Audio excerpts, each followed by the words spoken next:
E é isso aí, galera. A nossa expedição ainda não acabou. Por quê? Vou falar por quê. Ali naquele outro lado tem um cemitério que também diz que tem um túmulo muito antigo e ele instala alguma coisa lá por dentro. Então a gente vai também lá fazer uma visitinha e desvendar esse mistério.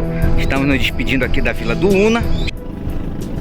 Chegamos à última parte deste documentário. Tudo o que foi mostrado até aqui nos trouxe a este ponto. Um túmulo que se destaca não só pela sua estrutura, mas pelo impacto que causou e ainda causa na memória coletiva dos moradores da região. Este túmulo está localizado do outro lado da ilha, afastado da área principal da comunidade. O acesso, galera, não é fácil e talvez isso explique por que ele permaneceu tanto tempo envolto em silêncio e medo. Diferente das outras sepulturas simples ao redor, marcado apenas pelas cruzes de madeira fincada ao chão, este túmulo é inteiramente construído em mármore. Ele possui 4 torres ornamentais ao redor e uma 5ª torre central na parte frontal, originalmente a maior de todas. Atualmente, o túmulo encontra-se parcialmente destruído. A torre central está quebrada. As 2 torres menores da frente foram danificadas. A grade de mármore do centro foi destruída. Apenas as 2 torres traseiras permanecem sem danos graves. E galera, mesmo violado, ele continua se impondo no espaço, se destacando completamente das outras sepulturas do cemitério. Na parte superior da lápide, ainda é possível ler com clareza: Anália Mendes da Silva, falecida em 9/10/909. E claro, uma recordação de A.R. de Magalhães. As datas chamam a atenção imediatamente. O intervalo entre elas, da forma como estão gravadas, não segue um padrão lógico claro, levantando dúvidas sobre possíveis erros de registro, ausência de um dígito na data ou uma leitura equivocada ao longo do tempo. Essas contradições reforçam a ideia de que este túmulo pertence a um período histórico diferente daquele que muitos imaginam. Um seguidor trouxe informações que conectam esse túmulo a um contexto histórico mais amplo, envolvendo data, imigração e a possível chegada da maçonaria à região de Portel. Para entender melhor essa história, conversei com o professor Antônio Sadinael, que acompanha o canal e estuda a história local. Olá, meus amigos, aqui é o professor Sadinael. Estou aqui em Belém, tá certo? Estou em tratamento, mas a gente não deixa, né, de fazer o que a gente gosta, né, que é falar da história de Portel, dos contos e lendas. E a gente está aqui para falar, né, desse vídeo, né, desse material aí que o Bruno Lobo acabou encontrando aí no Rio de Portel, né, na pesquisa dele de campo aí. Encontrou aí 3 túmulos, e esses túmulos aí a gente já tinha feito uma pesquisa anteriormente, né, para publicação, né, no meu livro em 2008. Eu queria falar aqui sobre esses túmulos. Esses túmulos aí são de descendentes de portugueses e de judeus, né, que vieram na década de 30 e de 40 para Portel. Essas pessoas eram pequenos comerciantes, né, chamados de regatões. Eles vendiam produtos para as pessoas, né, que moravam aí na região, no rio Anapu. E o Lobo acabou descobrindo, né, que existiam esses monumentos históricos, né, da história, né, do passado de Portel. E a gente está aqui para falar um pouquinho, né, a respeito. Esse túmulo de mármore aí que fica do lado, acredito que direito, né, do rio Anapu, é o túmulo da Anália Mendes da Silva. Ela era filha de um judeu, né, vindo do Marrocos, e eles atuaram como regatão aí na região e viveram, né, por muitos anos dentro aí da região de Portel.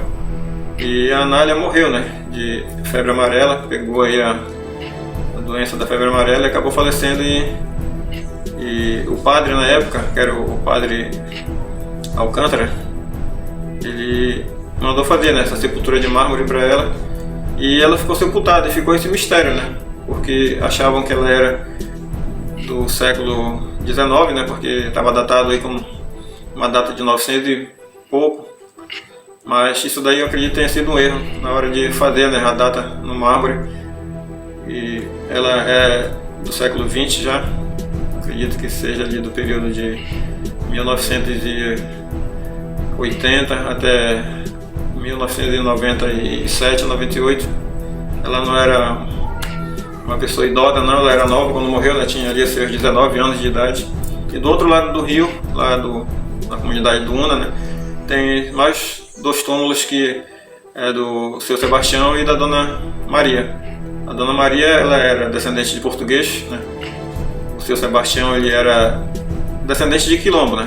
Era um negro e também eram moradores da região e trabalhavam, né, com comércio. Eles já tinham o seu comércio já na terra, né, em cima da rebanceira, né, como chamam. E eles faziam também essa atividade de venda de produtos de consumo. E justamente a Anália, os pais delas, forneciam produtos para o seu Sebastião. E assim, comunidade distante, né, adoecia. E a Dona Maria, ela era filha, né, de um padre, o Padre Ernesto, que passou pela região de Portel.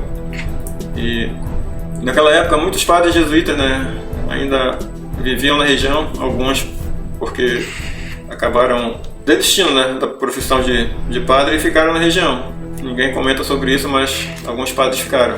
O Padre Alcântara, o Padre Ernesto, que estava só de passagem, mas ele teve um caso, né, com uma índia e acabou deixando essa filha, que foi a Maria, né, que já depois de uma certa idade, já 30 e poucos anos, veio a falecer também de doença, né. Naquela época, muita diarreia. Acho que foi o primeiro surto de cólera que teve na região de Portel e Melgaço.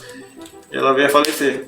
Mas galera, não é apenas a arquitetura ou as datas que cercam esse túmulo de mistério. Moradores da região relatam que durante a noite, sons estranhos podem ser ouvidos vindo de dentro da estrutura.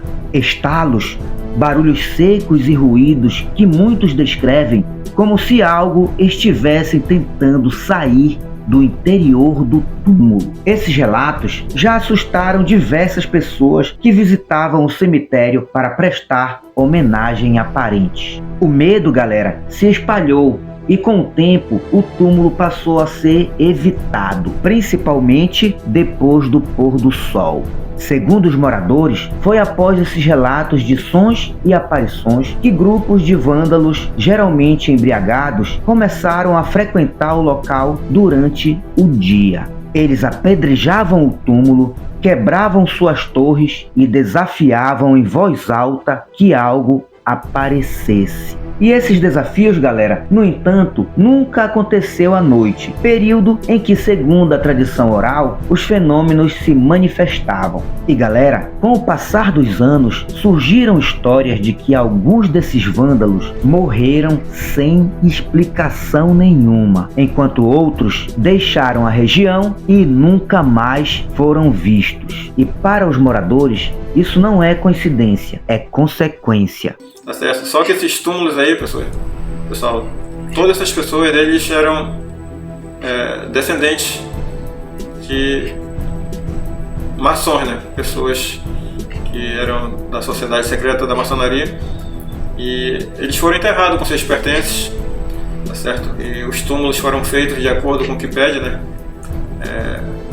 Os dogmas da sociedade secreta, feito de mármore e também com pirâmides, e os pertences, claro, da família é passado de pai para filho e foram enterrados nesses locais, tá certo? Então é bom que as pessoas não mexam sem autorização, né, sem pedir permissão, porque o espírito dessas pessoas habita onde estão os seus pertences. E aí em cada túmulo tem, certo, cordão de ouro, tem anel, tem as pirâmides de ouro, né? E deve ter também algumas moedas, ou seja, é o tesouro pessoal, tá certo, das pessoas que moravam nessas localidades aí e que é enterrado junto com a pessoa. Então muita gente acaba mexendo, acredito que por diversão, por uma brincadeira, mexe no túmulo. Já teve casos de pessoas que mexeram, adoeceram e chegaram até a falecer, né? Porque mexeram naquilo que não era permitido, tá certo? Acabaram destruindo. A gente vê pelas imagens aí do Bruno, que ele apresentou, que o mármore está quebrado, as torres estão também danificadas. Precisa de uma restauração, mas é assim, são famílias de portugueses e de judeus que passaram em Portel na década de 30 e 40 e que precisa de uma atenção especial, né, do poder público para preservar esse patrimônio histórico e faz parte também do nosso patrimônio, né, material e imaterial aí do município de Portel, beleza? O mais intrigante é que este túmulo não está sozinho na história. Na mesma ilha, existe outro túmulo com arquitetura semelhante ao que está lá na ilha do Una. Diferente dos outros, ele permanece preservado sem sinais de vandalismo e continua se destacando entre as sepulturas simples. Olha, gente, outro bem parecido com aquele lá da mata, tá? Também no arrebite, ó. E a esculturazinha aqui tem também, olha. Só que tá ali com um limozinho, né? Mas também tem. Aqui ninguém tirou nada, olha. Aqui ela continua. Mas se você ver, dá pra ver que isso daqui, se você se limpar, né? Fica bem, olha. Como ainda tem aqui o prateadozinho, parte de dentro. Isso aqui eu acho que foi pintado. E essa tinta desgastou aí, ó. Também é encaixado igual o outro. Uma enxadazinha aqui, ó. Então dá pra ver já o detalhe daquela que a gente não conseguiu ver. Dá pra ver nessa aqui também, olha. Aí aqui tem um pé. Tem um negóciozinho, tem um designzinho no pé. Aqui já colocaram o negócio de uma garrafa ali pra apoiar. Aí aqui não tem, aqui não tem o design, a garrafa, mas tem o designzinho do pé, bem feitinho, tudo de arrebite, entende? Só que aqui, lá tem data, aqui não tem, porque a data, ela ficava aqui, a data era para estar aqui igual o outro, e não tá, olha, já tiraram daqui, olha que interessante. Essa repetição arquitetônica levanta uma questão inevitável. Estaríamos diante de um mesmo grupo social, de um mesmo período histórico ou de uma tradição funerária específica que hoje foi esquecida? O túmulo continua ali, violado, silencioso durante o dia, temido à noite e não fala, mas também não permite ser esquecido. Entre o que está escrito no mármore, o que foi quebrado pela mão humana e o que é sussurrado pela memória dos moradores, resta uma certeza: existem histórias que não querem ser apagadas. E eu estou aqui para não deixar isso acontecer. E talvez o verdadeiro mistério não seja o que acontece dentro do túmulo, mas o quanto ainda ignoramos sobre o nosso próprio passado. E aqui termina mais uma de nossas aventuras. E galera, se gostou desse vídeo, não esqueça de deixar o seu like, deixar um comentáriozinho bacana e claro, seguir a nossa página. Não custa nada e é de graça. E nossa próxima parada vai ser nesse mesmo rio, mas no Alto Anapu, em uma comunidade conhecida como Camuim. Valeu, até a próxima!